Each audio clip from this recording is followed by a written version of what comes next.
मैं ये बताना चाहता हूं कि यह सरकार संवेदनशील सेंसिटिव गवर्नमेंट है और उसी तरीके से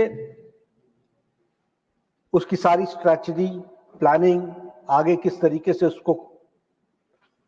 तरीके से हम एक्शन में आना है, इस सब चीज की बारीकियों की चर्चा हम कर रहे थे।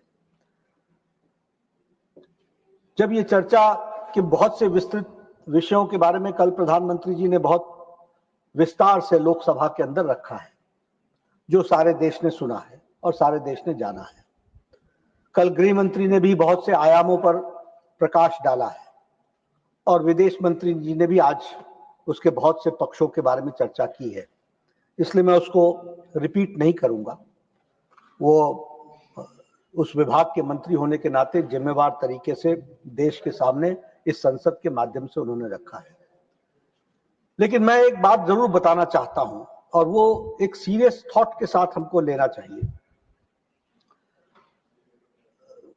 यह जरूर है कि सारी घटना में जो रोल हमारे जांबाज फौज ने किया, जो रोल हमारे पुलिस ने किया, जो रोल हमारी आर्मी ने किया, उसको देश नमन होकर के उनके प्रति आदर के साथ। लेकिन मैं इस हाउस के माध्यम से देश को यह बताना चाहता हूं कि पॉलिटिकल लीडरशिप बहुत महत्वपूर्ण होती है, क्योंकि फौज को आदेश पॉलिटिकल लीडरशिप देती है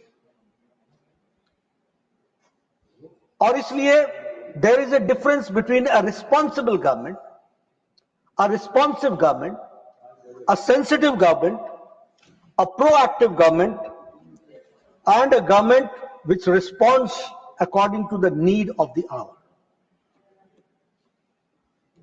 और एक दूसरी गवर्नमेंट भी होती है, क्योंकि पॉलिटिकल लीडरशिप का सवाल होता है उपसभापति जी, जिसे हम इनएक्टिव गवर्नमेंट कहते हैं, ल्यूकवार्म एटीट्यूड वाले गवर्नमेंट कहते हैं, non reactive non responsive government कहते हैं।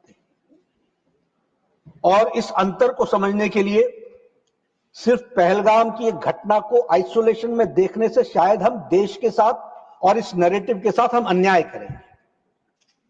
हमको इसको संपूर्णता में देखना पड़ेगा और संपूर्णता में देखना पड़ेगा तो इसको दो फेजेस में देखना पड़ेगा।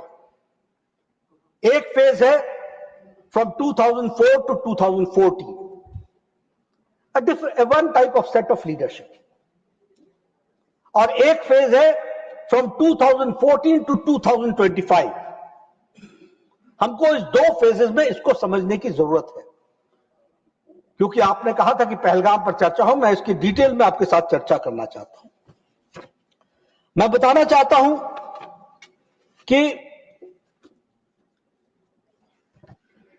अगर हम बात करें 2004 से 2014, मैं 2014 से 2025 के बारे में बाद में आएंगे, क्योंकि ब्लैक पिक्चर दिखाने से व्हाइट पिक्चर समझ में आती है। अमावस्या को दिखाने से ही पूर्णमासी का समझ में आता है।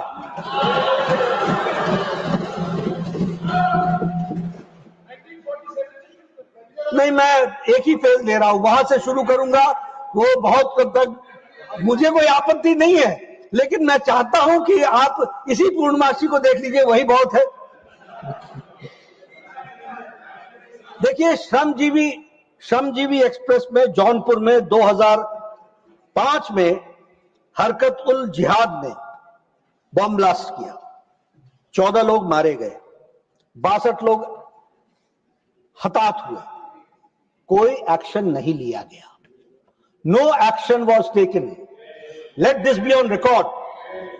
जो लोग हमसे आज पूछ रहे हैं पहलगाम का क्या हुआ, पहलगाम का क्या हुआ, वो पूछने के पहले अपने गिरबान में जरूर झांक करके देखें कि उन्होंने कब क्या